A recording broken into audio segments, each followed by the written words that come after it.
Happy Wednesday, Striver. It's almost the last day of this year. It's so hard to imagine this week is it. And we say goodbye to another year. What an incredible year of uncertainty, an incredible year of innovations, an incredible year of getting to know you, of building GrowthDay together, of literally dedicating ourselves to improving ourselves no matter what we faced. I'm really proud of you this year. And if you're listening to this message right now, even if you're new to GrowthDay, I just want to say thank you for being part of this community. Thank you for being someone who cares about living your life with purpose, about your aliveness in your connection with others, about doing things that are meaningful and fulfilling, and ultimately about growing so that your greater levels of self-awareness and intention and reflection all add up to better habits, better relationships, better outcomes in this world. It's awesome that you are here. If you haven't been hearing the recent Daily Fires, I've been doing a lot of conversation about how you can think about this and the end of this year and set yourself up for success for next year. And I thought I'd continue this series and today talk about, I think, something so simplistic, but too often we don't give it a diligent amount of time. And that is when you're heading into a new year, you obviously want to decide what to let go of before you do that. So many people set all these new goals, all these new things they want to achieve next year, but they don't also have a removal list of things you're not going to do, not going to tolerate, not going to continue in the new year, as well as a let go list, things to let go of, whether it's thoughts, feelings, insecurities, old hurts and haunts, so that when we enter the new year, we feel a little bit more consciously clean. So today's topic is something that might inspire you to open up your journal at the end of this daily fire and create your own, what I just call a removal list. As I think back to this last year, I'll give you some categorizations that might serve you in thinking about your own year. And on this removal list, obviously we'll have some different categories of things that you can remove or let go so that we can enter the next year strong and just cleaner. So here's what I think of. I always start with, what are some recurring negative thoughts that I want to remove next year? You know, I think this last year, a lot of people had a lot of thoughts of doubt and a lot of thoughts of judgment. I think those dominated a lot of people. They were constantly doubting themselves, doubting the economy, doubting the future, doubting, experts, doubting. And that eventually got into a lot of people's psyche. And so they played small this year. And this was a year of great opportunity for many people as well. So there's always one way to look at it. Oh my gosh, this was an awful year. And another one was, well, there was lots of room to grow. And whatever you chose, I wonder if any doubts seeped in. And maybe it's time to let some of those go. Those insecurities that you have, or those judgments that you have, that really aren't architecting the mindset you need to have an incredibly successful next 12 months. What comes up for you when I say this? I like to share that in Daily Fires, my job is really as your coach to prompt you to go use the tools in GrowthDay to improve your life. So that maybe that prompting of, I'm going to create this removal list. Got it. Okay. Let me go and enter that, in my journal, or go make a plan of these things I'm going to, to-do list, get rid of these particular thoughts or these particular fears or judgments, and set up reminders or deadlines for yourself, whether you use the journal or the plan. What I'd love for you to do is continue with me on this journey and stay open to it, even if as we're going through some of this is uncomfortable. Because I know as soon as I say, hey, get rid of those negative thoughts or those doubts or those insecurities, it's easy to check out. But this is the important stuff. Before you set, a big acceleration pattern for next year, sometimes you have to learn to let your foot off the brake. And in this case, it's releasing these negative thoughts and patterns, these fears, these doubts, these judgments. And I'll particularly focus on removing judgment. As you've probably heard me teach before, less judgment, happier life. And what we've seen is this year, the vitriol on social media and seeing all of that, just scrolling through all of that, creates imprints in our mind. And so the more that you see and you're familiar with, the more your brain adapts to expecting that to be normal. And then as it adapts it to being normal, it decides, well, our behavior is okay to do that too. And so what happens is that familiarity can seep into our own behavior. And as you see all this judgment and this hate and this criticism and this vitriol online, it's easy for you to become that. That's the power of our mirror neurons in neuroscience, right? So you have to be very careful and cautious and thoughtful about the judgments you might have picked up this year about that side of the aisle, about this political affiliation, about those types of people, about people who support this person, or who, work for this company or that company. All these judgments that we've made, maybe some of them, it's time to just let them go. Maybe there were some judgments that others cast to you that really hurt your feelings, and you're carrying them forward, and it's limiting your life. Maybe some of those judgments that someone said to you, expressed to you, or something they did to you this year that you didn't like or didn't deserve or was unfair or hurt. Maybe it's time to take a breath, capture some of those, and consciously decide that those aren't going to own your psyche, that you're not going to carry those feelings into this next year. Another category I like to think about on my removal list or do not do list or no longer list is my negative habits. Were there any habits that you had this last year that you just kept doing over and over? You knew it was bad. Maybe it was you drank too much. You gambled too much. Maybe it was you criticized too much. Maybe it was you gave up too much. Maybe you turned down or turned toward a distraction too much.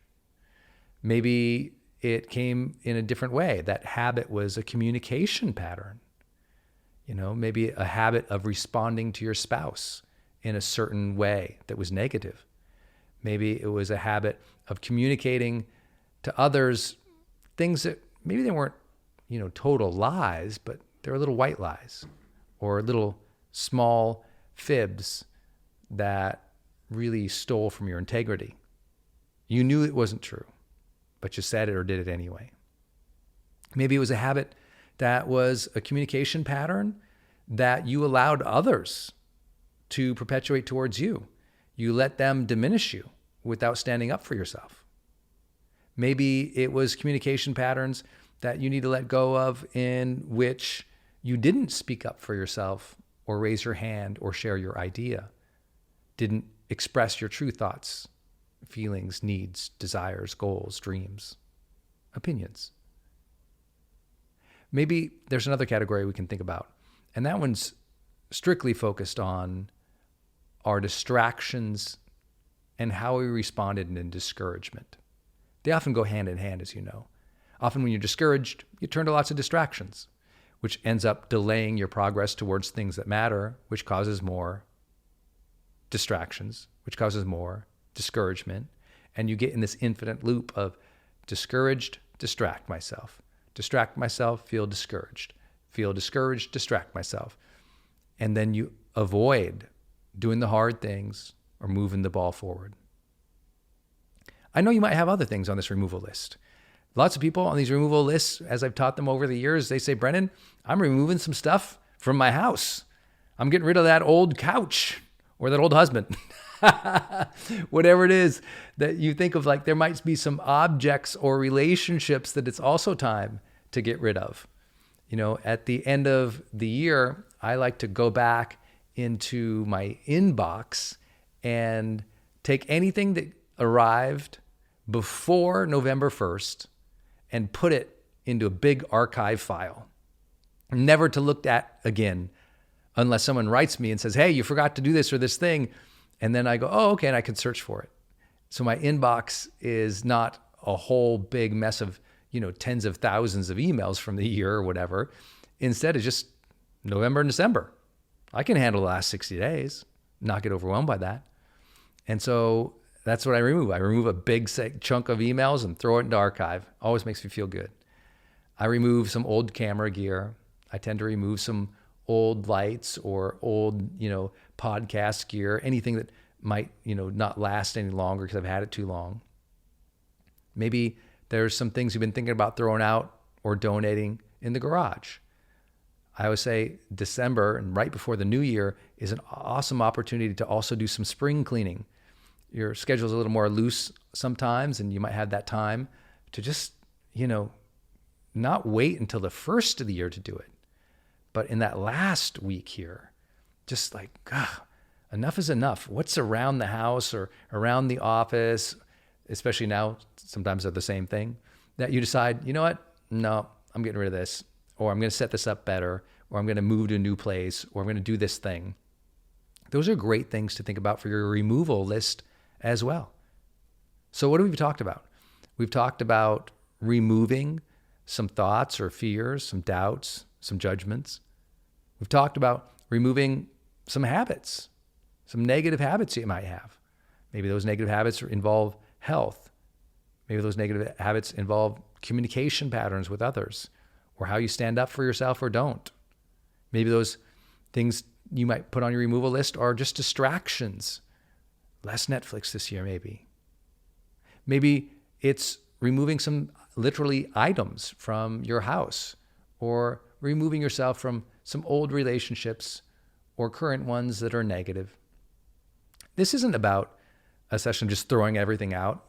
I hope it doesn't come across as one of those sessions where it's like, oh my God, yeah, there is a lot of suck in my life. I have to get rid of all these things and these people and these thoughts, because I don't want it to feel like a negative activity. I've always found it to be extraordinarily liberating. I would love for you to think about, this could be a moment to free myself, to do a little KonMari here, to let go of things don't bring me some joy.